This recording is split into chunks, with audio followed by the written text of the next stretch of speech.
There is a kahavat, mache bhate Bangali, and we Bengalis solemnly believe in that. So let's make fish curry, that is mache jhol, today. For this recipe, we took katla fish. Add turmeric powder, a pinch of salt, give it a gentle massage and give it a toss to infuse the flavors into the fish.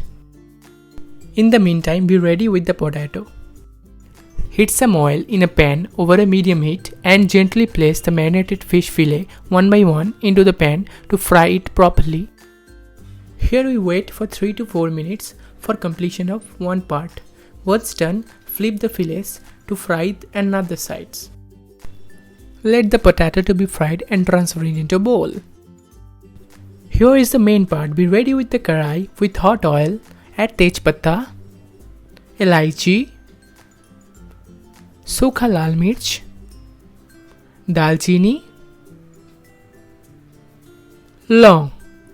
With finely chopped onions, tomatoes and cilantro, we are almost ready to jump into the main recipe. Add the chopped onions and saute them until they turn golden brown. Now add ginger garlic paste and cook for a minute until fragrant. Now add the chopped tomatoes and cook until the tomatoes soften and release their juices. It's time to add spices. Sprinkle the turmeric powder, red chili powder, coriander powder and cumin powder. Also salt.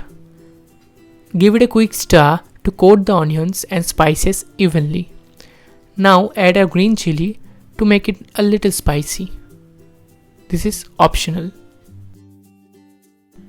Now add the potato in the thick gravy and cook it for 5 minutes in low heat, allowing it to absorb all the flavors. Now place the fried fish fillets one by one. Give the gravy a gentle stir by adding hot water. Cover the pan again and let it simmer for another 5 to 7 minutes. Season with salt according to your taste.